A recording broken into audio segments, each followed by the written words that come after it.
Let's talk circle strafing. We've seen that knowing a person's strafe can tell us how they're going to move and how we can stab them.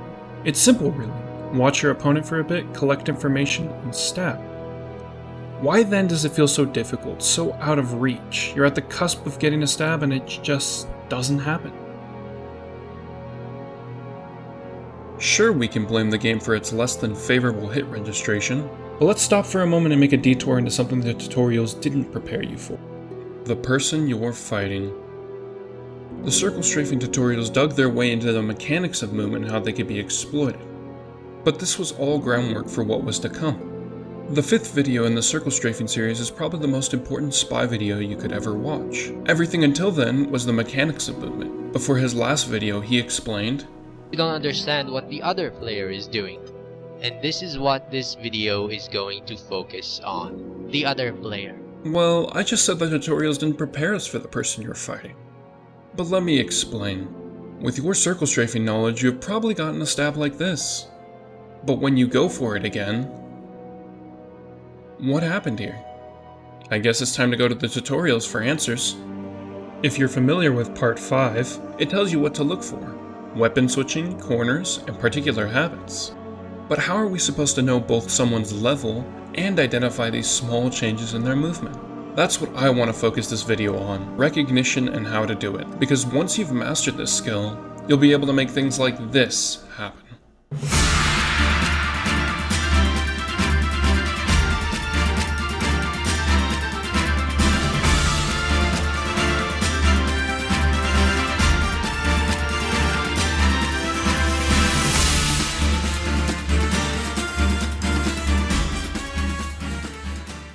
Let's start simple. I'd like to first go over some terms from the tutorials again, so that we not only have clear definitions, but we can refer back to those definitions to help build theory. I will also be adding some terms to help explain concepts that will come up later.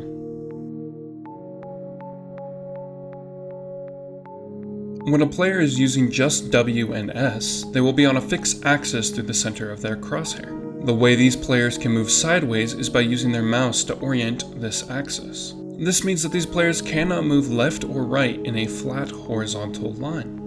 When a player is strafing, however, they can use their A and D keys to bypass the restriction of just W and S. This means they can move left and right in a flat horizontal line like so. Since strafing is a horizontal movement, a strafing player must turn their mouse inwards to aim as their sideways movement carries their crosshair away from their target. Adjustments vary player to player, but adjusting is an entirely reactive movement, focused on keeping an opponent in view.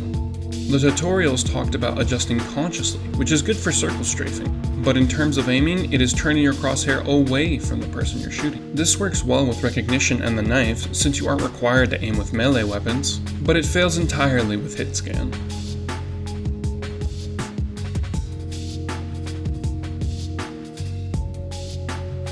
Turning the strafe can be due to many things, getting stuck, weapon switching, corners, and more. It can come to surprise you since you expected an initial angle, but look at how this stab started and where it ended. These are the things you should be wary about when fighting other players. Turning the strafe also occurs in corners. This is answered by C2C, which we will visit later in this tutorial.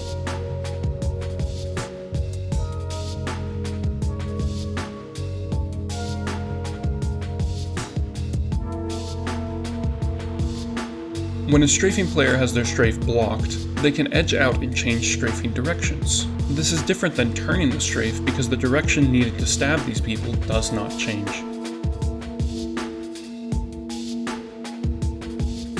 This is the basic building block of our movement theory. Levels require us to understand the previous definitions as well as new ones to properly discuss them. With levels comes the implication that a player is strafing, aiming, and fighting you directly. Yes, this means that level 2 isn't a level, which was previously addressed by CRD. As a last note on levels, we will be talking about levels in this tutorial as it pertains to close range encounters. Long range isn't stabbing range, so we won't focus on it. You might notice that I didn't give a direct description of levels 1, 2, 3, 4, 4.1, 4.2, and 4.3. This is because I think the way we classify levels is a bit arbitrary.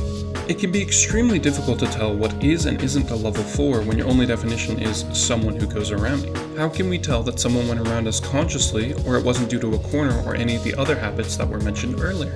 This has led to a swath of discussions and questions that can't be answered by the framework that we currently use.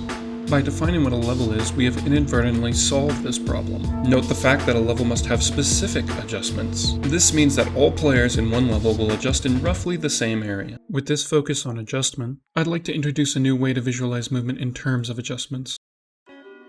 This idea may be confusing at first, so let me show a graphic of it. These are the lines of adjustment for a level 1. Now you're probably thinking, players always adjust when they're aiming, don't they? How can we say that all level 1 players will adjust this way? First, players aren't always adjusting. This is supported by level 3. Level 3 only adjusts at the endpoints of its movement, which means that in between there is a space where they don't adjust.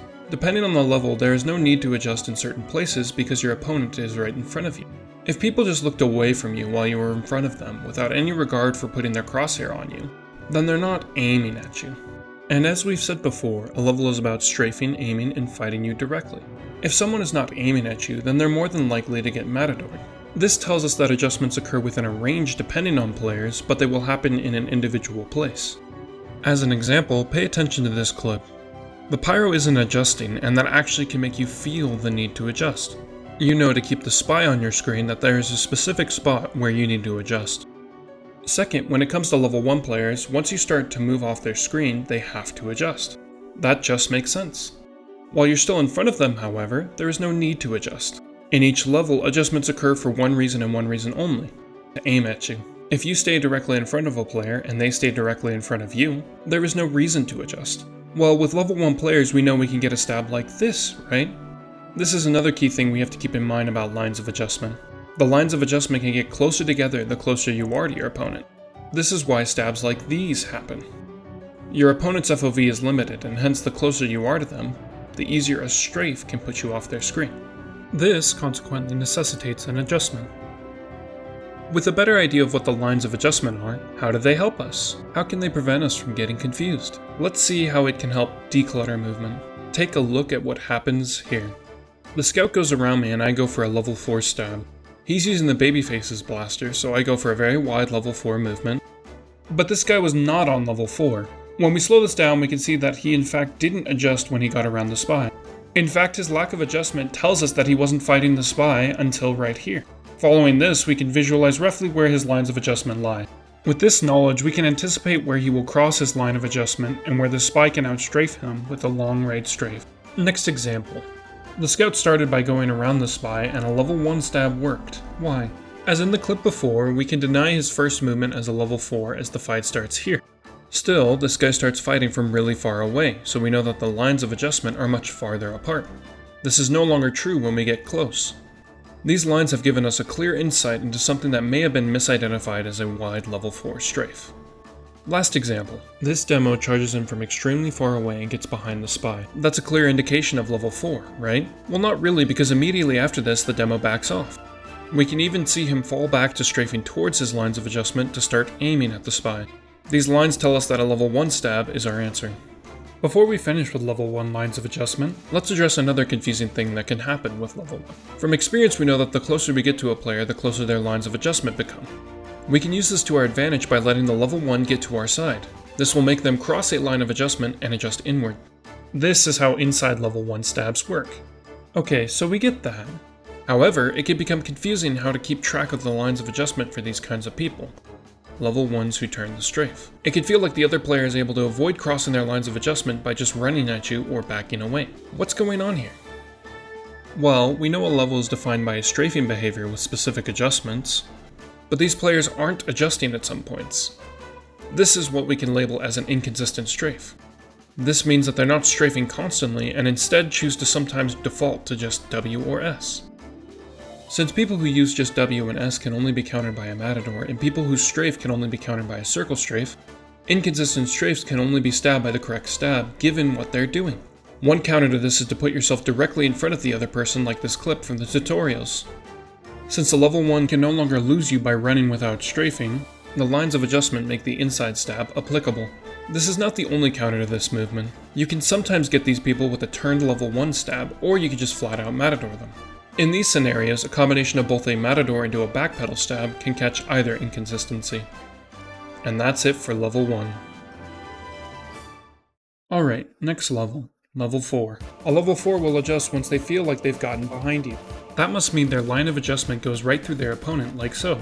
This line here helps us understand the level 4 stab as well. Going forwards brings the line of adjustment to the level 4 player, and going backwards catches their adjustment once they cross that line. This is also why the level 4 stab is just backwards in the right scenario.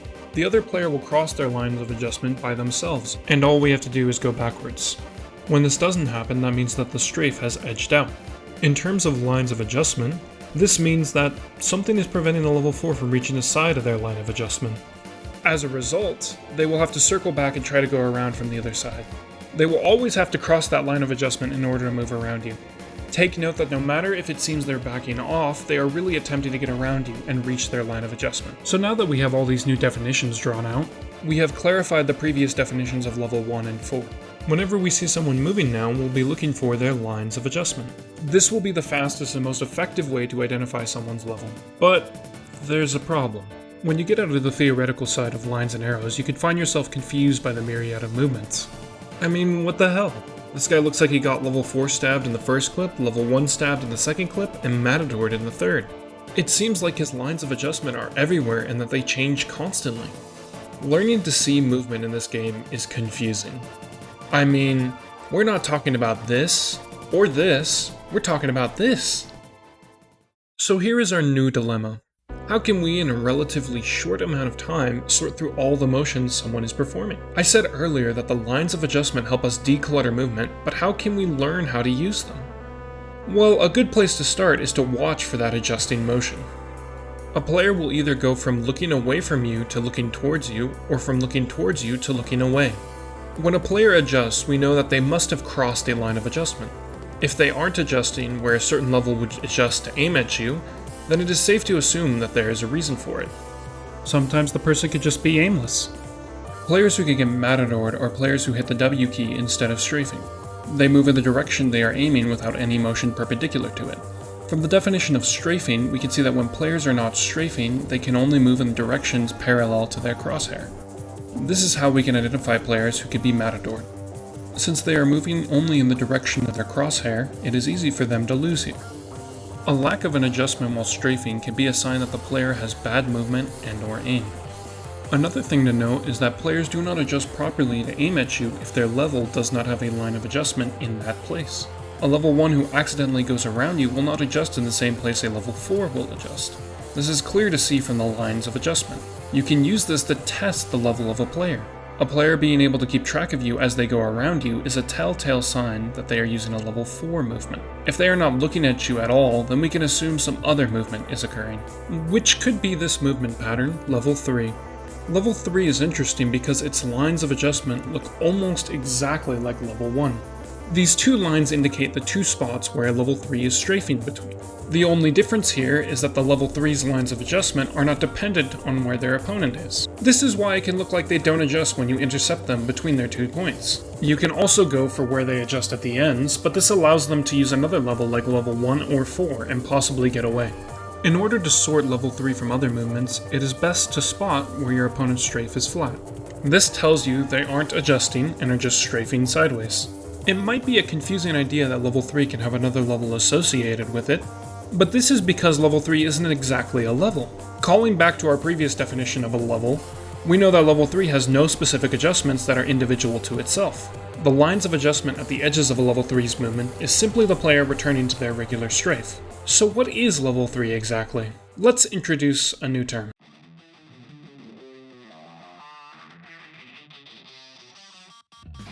A habit can be caused by the map, a strategy, or previous experience. Habits are the framework of counterplay as players attempt to play differently than they otherwise would due to earlier successes or failures. The best place to start talking about habits is at the corner. Let's begin with a definition. Now you might ask, why a blind corner? Why not just a corner? Well, it makes the most logical sense that a player would behave differently than they otherwise would have when line of sight is broken. Hence, a player's C2C habit can only be performed at blind corners. Let's take a look. You can see in this first clip, this guy lets me pass while we're face to face. However, the moment we break line of sight, everything changes. He now has to peek before backing away. Knowing this, I can secure a stab differently than I would normally. Next example. Watch how the blind nature of this corner forces the pyro to peek first. This means that they have to change their movement before being caught at the corner. Last one. You can see how the scout fights first and how he isn't really using a level 4 movement. He stays mostly far away and doesn't come near the person he's fighting. This is what we can expect if we're fighting him in the open. But when we look at his movement in a blind corner, we get something entirely different. This is why it's crucial to watch how people approach blind corners. The term blind corners does not force the corner to be 90 degrees, nor does it need the map to even turn. Let's talk about this roof on Harvest. Here the spy can go under and break line of sight, which forces the area to become a blind corner. We also have the case where we can be inside what can be considered a corner, but the player does not behave with their C2C habit. From our definition of what a blind corner is, we can clearly point out that C2C does not work here because line of sight is never broken. These stabs actually correspond to their normal level. To properly identify when a C2C occurs, you need to make sure 1. Line of sight is broken, and 2. When you come around the corner, you are near or already at your opponent's side. Now that we've gone over what blind corners are, let's discuss movement in them. We've already mentioned C2C, but have yet to show its lines of adjustment. This is because the line of adjustment which lies on a corner actually turns the strafe as well. So far we've seen turning the strafe as a result of an inconsistent strafe, but here turning the strafe is encouraged by the map itself. From this point, players have the option to 1. Back off, or 2. Go around you after turning the strafe. Once this is done, they'll return to their normal level as long as they aren't in another blind corner. The movements that follow after the strafe is turned in a corner should be familiar to us since it's just level 1 and 4. The lines of adjustment will be exactly as we should expect them to be. It is the blind corner that allows a player to turn the strafe when they normally couldn't, and what follows is the habit that lets a player return to their regular level. This can give us insight on how habits work just like how level 3 did. Certain habits will be used as a method to return to an original strafing level after something disrupts it. This will be critical for what we'll be facing next. I'll say this directly. In order to get consistent stabs on good players, you have to learn their pattern of movement. We've talked about habits and levels, but now we're stepping back into a far more specific description of movement. This means we will be using both levels and habits to describe what a player is doing, and we will add these movements together with where they happen to form how a player fights. We need to learn how to gather information to form a player's next move. What levels once described isn't enough anymore. There is much, much more. Think about it like this. Each player is like a consort, or group of musicians. An instrument is a level or habit that can play a wide array of tones, as each level has a broad choice of movements. All of these sounds can work together to form one cohesive song. This is what a pattern of movement is. It is the culmination of everything we've learned up until this point so that we can tune into a player's specific melody. That sounds poetic and all, but let's watch how effective learning a person's pattern of movement can really be.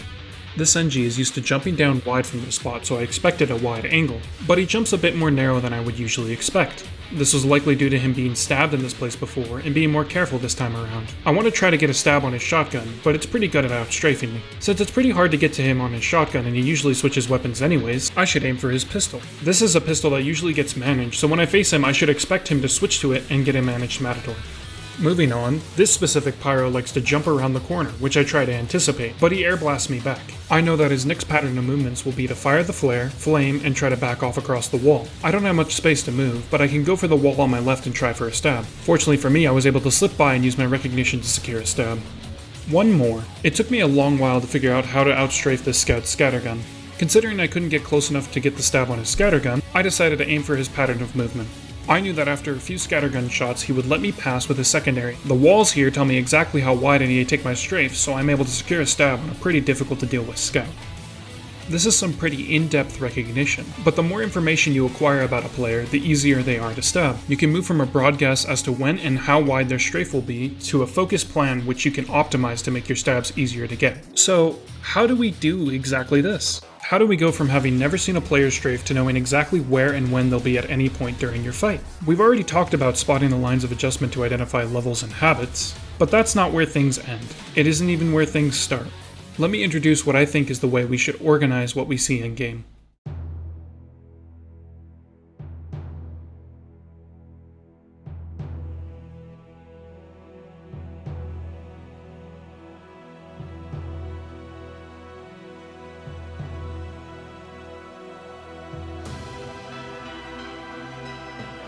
This is the hierarchy of recognition. We'll start at the bottom layer. Practicality refers to our need to stab a player. I think it's crucial to both enjoyment of circle strafing and sanity that we evaluate whether or not a player is worthwhile to fight. Just because they're hard to stab doesn't mean that they're hard to kill. Stabbing is an art that you can dedicate time to, but I believe that this time should be spent fighting players who are actually skilled, instead of people who will not aim at you or just hit random keys in an attempt to make you fail. If you spend a lot of time fighting someone only to find that they stand still, don't aim, and get matadored, what was the point of trying to stab them at all? Spy v Spy should absolutely be questioned if all it ends in is some weird matadorish stab that's caused by a mix of over-adjustments and trying to avoid circle strafes. We should be asking ourselves before we put in time and effort whether or not a person is even worth it. We'll talk about the next two layers together. We've already gone over how to identify basic levels and habits, but I want to expand upon how we could start building a profile for a player using both of these. Once you've determined that a player is worth fighting, the next thing you'll need to do is to collect information. Using the line of adjustment, you could spot someone's level pretty quickly if you're out in the open. If you're not in a scenario where you could be out in the open, then the next best option is to bait them into a blind corner. You want to take what you see in either of these scenarios and start tossing them into sort of bins in your mind. The faster you figure out someone's basic level, the faster you can crack down on their habits, since they're just deviations from the level. The main habits that you should focus yourself on are blind corner habits and weapon switching habits. These are the points where you need to figure out where a player feels comfortable. Every person's pattern of movement is tailored to let the player play within their comfort zone. So if you get too close, a player will be trying to find some place where they feel comfortable fighting you. This is how 3/4 functions. A player on level 4 with a level 3 habit will either rely more on their habit or rely more on their level. This is where you have to take previous recognition into account. What do they like to use more? Are they more comfortable trying to outstrafe you using level 3? Or are they more comfortable going around you on level 4? To make term CRD added a bit more useful, we'll call people who use level 3 more 3/4s, and people who use level 4 more 4/3s. Using this logic, we could say 1/3 and 3/1 this way, but it doesn't add much since both movements are countered with the level 1 stab anyway. By using this notation with level 4, you can already expect whether or not they're more reliant on their habit or level. Speaking of reliant on habit, let's talk about weapon switching. Players feel comfortable using their weapons in specific ways. With each weapon comes some sort of range they feel that they'll be able to hit you at. There can also be a level associated with each weapon. What you need to see is which level they will be using last. You can aim for their first level if they stay on it long enough, but this is like aiming for a level 3 stab on a 4/3. Sure, you can get it if you're fast enough, but it will be far less consistent than aiming for their level 4 will be. Remember, players have a specific melody, which means that there is a point where this song ends. This is where they have learned to outstrafe other players. This is also where you should be aiming to outstrafe them, because this is the point where they'll have no other movements left. They've used all the reactions they can, their best movement. All they can do is reset their movement by backpedaling. The line of questioning we've had before to find out whether a player was 3/4 or 4/3 is exactly the line of questioning we should be using when observing all habits.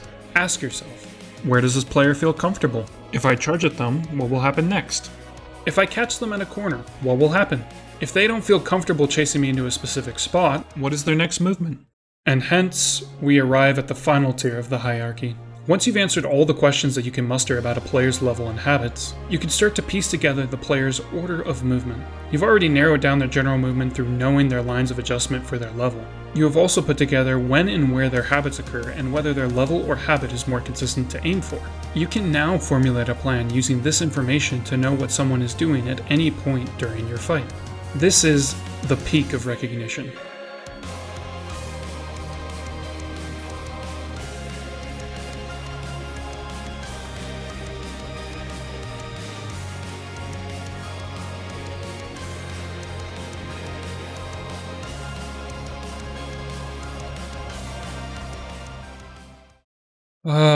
Alright, okay. We've gone through a lot. Before we visit the last section of this video, I want to talk about analyzing clips. Trying to figure all this circle strafing out in the moment can sometimes be devastatingly difficult. The more you counter certain movements, the better you'll get at dealing with a broader range of people. Yet, if you run into someone who is using levels or habits in a way that you just can't understand, then it can feel like there's nothing you can do. Luckily, there is something we can do. Circle strafing, recognition, fighting someone is about the next encounter. If you don't know exactly how someone's movement lines up, then you should be aiming to find some way to improve your approach each time. You should be getting better each time you fight the same person. This is what proper recognition is. It's constant self-improvement. When it comes to fighting the same person that you can't put together, it's nice to slow things down and take a good look at what's happening. To do this, we're going to have to step outside of the game. Clipping software is readily available, whether it be TF2's in-game demo system, NVIDIA's Shadowplay, OBS, and more. Having some way to record and review what you do in a session is a perfect way to improve your spy skill. Everything from the original circle strafing tutorials, and my tutorials as well, are drawn from conclusions made from watching clips. That's why every claim in these tutorials are backed with in-game evidence. So say you're clipping someone you're fighting. About how many clips do you need to properly confirm their level? Well, you can't have too many clips, but you can have too few clips. I would say generally that you need at least 3 interactions with a player that each last over 5 seconds in order to have a proper glance at their movement. Of course, this lower limit means that you might miss some idiosyncrasies to their movement, but if all you are focused on is their level, then 3 good clips should be enough. I would personally recommend more, but this is a bare minimum. When you are ready to review clips, remember the hierarchy. If it's unlikely you'll be fighting the same person again, here's a small set of things you should look for. These are the basics for starting to get a grasp of someone's movement, and for most cases that's good enough. If you're only going to see a player 5 times, then learning their level and getting 1 to 2 stabs will likely be the extent of what you can do. But it's not uncommon to find yourself attempting to practice your circle strafes on a community server. That's when you'll find yourself running into much more experienced players, and with experienced players comes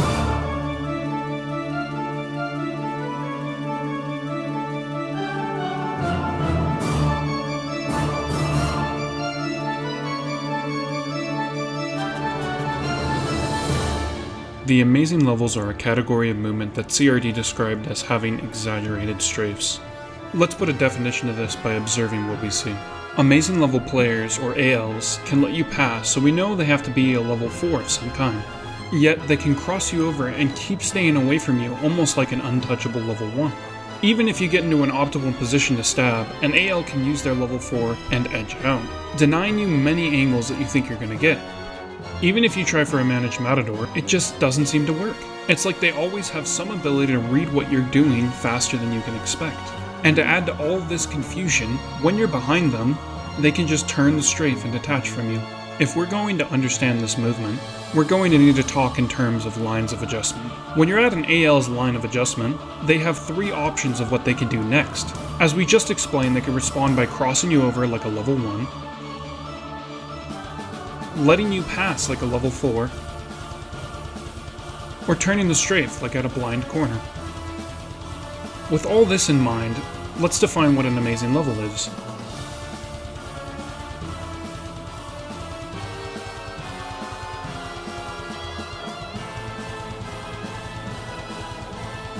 We've seen previous levels both keep strafing in the same direction and strafe in an opposite direction after crossing their line of adjustment. But turning the strafe has only ever been limited to inconsistent strafes and blind corners. The ability to do all 3 of these things at a line of adjustment is what makes ALs so hard to stab. They can decide to back off, let you pass, and even if you get them in the back pedal, they can turn the strafe and break away from you. With so many options at their disposal for outstrafing you, amazing level players can tend to be overwhelming to deal with. Even if you get a stab or 2 off on them, you'll never be able to find a consistent way to deal with these people if all you're doing is throwing level 1s and 4s at them. Even if you scrap some kind of stab, stabbing someone doesn't mean you've succeeded in figuring them out. And it certainly doesn't mean you know what to do for the next time you face them. When faced against amazing level players, you already know the general idea of their movement. They will always take strafes wider than you expect, they'll do it faster than you expect, and they can turn the strafe while you go for stabs. To start answering these strafes, we'll talk about some fundamental intuitions that AL's movement tends to interrupt, that being positioning and timing. The closer you are to an amazing level player, the less time they have to react and choose to change their movement. So the obvious first step to figuring out these players is learning how to get close to them. Some players will be extremely aggressive and try to rush you at every moment, which will make getting to their side much easier. But many of the ALs are far more reserved in their aggression. They will only charge you when they feel comfortable with your position themselves. A great way to force these players to stop waiting for your position is to threaten them with your gun. Using your gun changes your opponent's mindset from being afraid of a stab to being afraid of being shot down. Essentially, you shift their focus, which will give them something of an ultimatum whether or not to deal with the threat or flee. You are challenging their own positioning with the damage you can do to them in that position. Now, this means you'll actually have to hit your shot, since missing them will deflate any threat of dying to the gun. Gun baiting by missing your shots can work on less aware players and people who would have charged at you anyway, but if you're not doing damage, then your challenge to someone's position really isn't going to yield any results. In the case you hit your shots, you send a challenge to the other player that they have to respond to. They can choose to leave the encounter, to which you can either pursue cautiously or retreat yourself. Now, this doesn't sound like a satisfying outcome. I mean, we want to get stabbed, so what's with all this shooting? If I can shoot down everyone, then there really isn't a point to all this circle strafing. That's entirely true, and we can't deny that if you had perfect aim, there'd be no need for the knife at all. But if you wanted to play with the gun alone, then why not play a different class as well? Almost all of Spy's range options are outclassed by another gun on a different class. So obviously the reason people continue to play Spy is for those sweet, sweet backstabs. With that encouragement to get someone close, we will have to admittedly give up some stabs that have a lower potential of reaching our target. That's fine as long as we're able to find the right scenarios to get stabs later. So the best outcome of a challenge to someone's position is you will provoke them enough to fight you. Now this is where it's advantageous to have had a few gunfights beforehand. You shouldn't be trying to stab someone after just one encounter, since there is no reasonable way to determine their movements. If you end up in a situation where you've only got one encounter to try to figure out a player, and they aggro onto you, your best option is to flee if you want to increase your chances of living. You can go for some random stab and pray it works, but winging it hardly works as Spy. As I've mentioned before, stabbing someone doesn't mean you've succeeded in figuring them out. By the time you enter the next scenario where they're more cautious of getting stabbed, you're not going to have any helpful recognition to work with, and you will be facing an opponent even more focused on not getting stabbed. That one stab that you got by random has now denied you two, if not more, comparably easier stabs on a less careful opponent. When fighting players who exhibit these hard to counter strafes, you will need to be deliberate with your stabs or you're going to get nothing. You will start to notice with amazing level players that not only is it harder to position them to lean in, they'll do it faster than you expect. Things like cutting corners makes this easier, and even if you know they'll cut a corner, you can fail to be fast enough to outstrafe them. So let's talk about changing our expectations. When you see an AL, you shouldn't immediately go at them for a stab, since they'll almost always be faster than you can do in the moment recognition for. Let's use the hierarchy to get used to how fast they can move, but there's a piece of this we need to address. When you fight an amazing level player, they'll usually be quite accustomed to the map they're playing on. Even if they aren't, they will fall into something that I will call a path.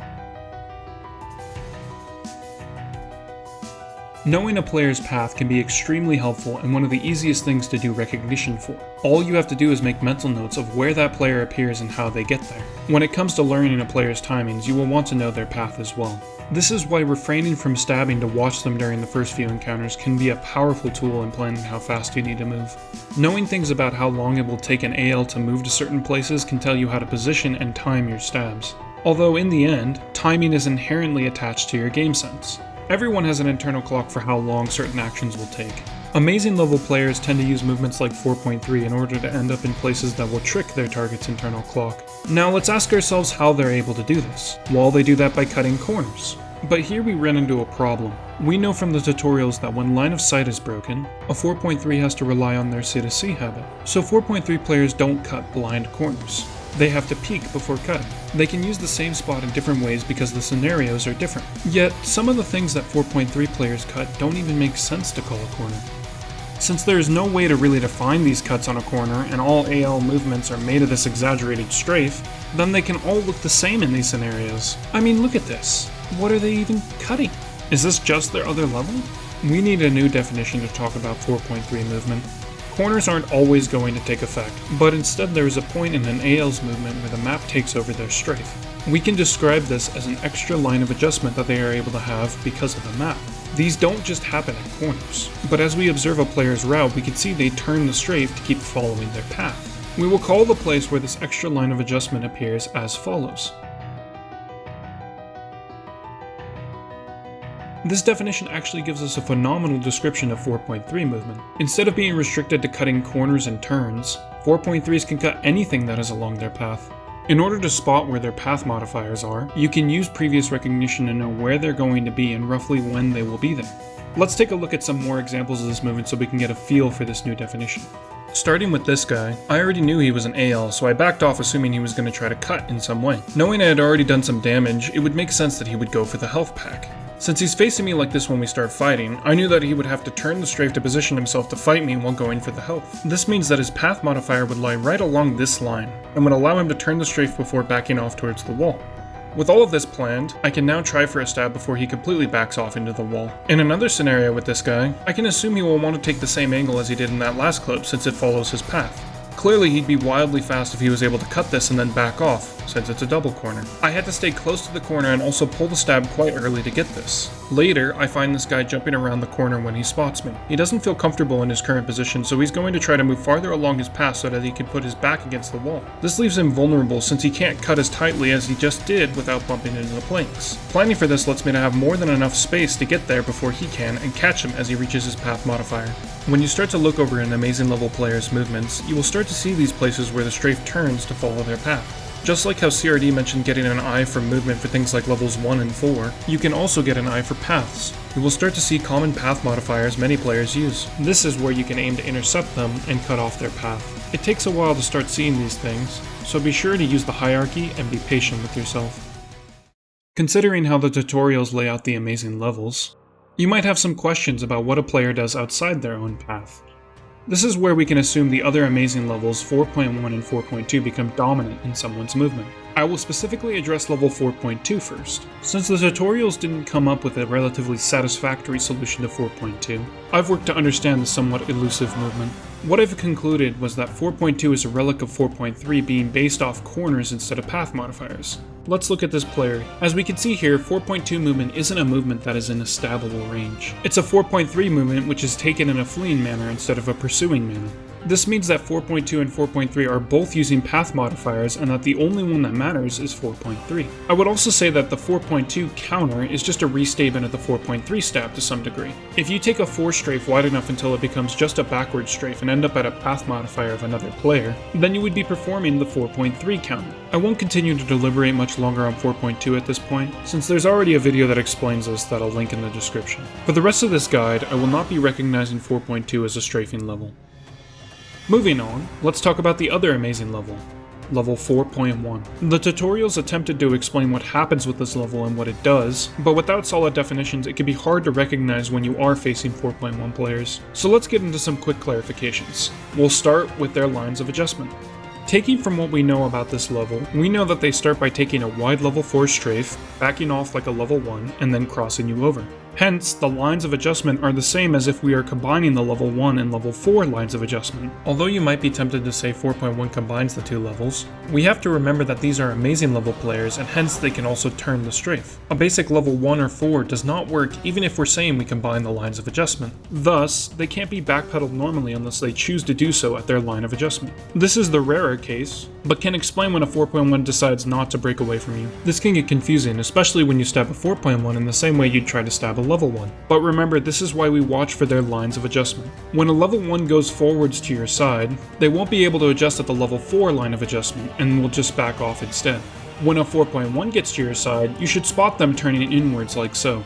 With our definition of ALs, a result of crossing their line of adjustment is that they can do one of 3 things. Let's try to visualize each one. We know the extent of the first outcome with an hour-long tutorial dedicated to level 4, so we'll focus on the other 2 outcomes. When the 4.1 crosses you over, they are drawing a specific shape which can be quite crucial in helping us predict their movement. Watch this player as they cross me over in this clip. You can see the 4.1 player, due to their lines of adjustment, is making this sort of half-circle motion. This isn't the normal semicircle movement you see from level 1 adjustments. In fact, if you compare them, you will see the 4.1 motion is far more curved. This motion I will call the arc of a 4.1. This arc is what you should be looking for when you're trying to spot a 4.1. They will most often be using this arc to either stay away, get close, or turn the strafe. So when you start seeing a player moving in an arc like this, you've likely run into a 4.1. Knowing about this arc will help us when we get to the execution of the 4.1 stab, but that's for the next video. For now, this arc will be a great help in identifying 4.1 players and understanding their movement. When a 4.1 player turns the strafe, they will use their line of adjustments to create a new arc like so. As long as the 4.1 does not turn the strafe, their movement will be constrained to the arc unless they use a level 4, which we know is rarely the case. This crossing over caused by the arc can keep repeating, or the player can continue to turn the strafe. When they keep turning the strafe, you will end up with something that looks like this. We know all this is an AL using their line of adjustment and picking one of the three options. Hence, we can start to see the shape of this complex movement. The arc is a great way to orient yourself when facing a 4.1, since you will always know where they have to either cross you over or turn the strafe. Yet, as always, there seems to be one small issue that comes up. This person seemed to just stop using the arc and they went 4, right? Well, it really wasn't level 4 because the direction they went off to wasn't around the spy. It looks like they had some sort of extra line of adjustment here which allowed them to turn the strafe. Well, we've dealt with this idea before with 4.3. Path modifiers can allow for amazing level players to adjust due to the map instead of their level. So let's get into how 4.1 and 4.3 interact with each other, our last hurdle in understanding this theory. This whole tutorial was my way of showing everyone that lines of adjustment truly control the movement of all players. In the realm of higher echelons of strafing, amazing level players will use these lines to position themselves and outstrafe their target. With the original Circlestrafing tutorials, emphasis was centered on where a player was instead of where they were adjusting. I think this is why things like level 2, misleading 3/4s, and 4.2s were thrown into the theory. There had to be some kind of fill for all these holes. Nevertheless, the true answer was going back to the very start of it all and solidifying the fundamental definitions of how strafing functioned. From all of this, I believe that we can solidify our recognition and start to understand things that once were entirely ambiguous. This is the last piece of the puzzle.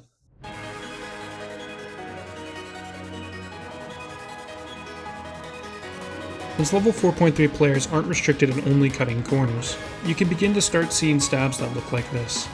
These angles seem entirely against the level 4 mindset of going forwards and backwards, yet they are faster and more effective than them. Why? Well, when we take a deeper look into path markers turning the strafe and allowing for these extra lines of adjustment, we can start to grasp something that we wouldn't expect. The more you fight 4.1 players, the more you will start to notice that when they turn the strafe, it can seem at times that they are not positioning themselves in relation to you, but instead to their path. What then is the difference between turning the strafe as a 4.1 player and turning the strafe due to a path modifier in the same place? There isn't. When you constrain a 4.1 player's movement along a wall, you will notice that the arc is flattened. This makes it so that getting behind them is impossible. Unless we get there as they're turning the strafe. Just like when a 4.1 player turns the strafe and gets stabbed, you can get a 4.3 player the moment they reach their path modifier and turn the strafe. In the case that the strafe isn't turned, then that must mean you got farther behind your opponent while they attempted to cross you over. You intercepted their arc and went into a space they couldn't get to. In the case that the 4.3 is forced away from the wall by habit or by some other reason, then it would make sense that the level 4 stab would counter this movement after the corner. This is exactly why some 4.3 stabs look like this, and others can look like this. It all goes back to our definition of the amazing levels. Each scenario, crossing you over, going around, and turning the strafe, is inherent in 4.1 and 4.3. This means they must be the same level. Yes, I've said it. There is only one amazing level. The path modifiers for a 4.3 are determined by map familiarity. But in the case that they are not familiar with the map, they can still use 4.3 by turning the strafe with 4.1 lines of adjustment. The only things that differ in these two approaches is whether or not a player is using an arc or a path modifier. Are they using their arc to go around you and turn the strafe, or are they following their path and modifying it by cutting into a new space? This is my grand conclusion. The lines of adjustment, arcs of a 4.1, and path modifiers all give us direct evidence that there is no difference between 4.1 and 4.3. Instead, 4.3 is what happens when you constrain a 4.1 to a path. Conclusively, there is no 4.3, just 4.1. Phew, that was a lot to get out. We've visited a lot of topics, all of which we could keep going on for hours about. For now, I think this is sufficient enough to help clear up some of the confusion around recognition and Circlestrafing. I personally feel these definitions will help everyone better understand the CRD's tutorials, other spies clips, and their own gameplay better. I aim to make this as a way to help all of us so that we could deepen our understanding of movement from the theoretical aspect. But I have yet to go into how we can use this recognition we've done to execute clean stabs. That's what the next video is going to focus on. So strap in, because this is where all this hard work pays off.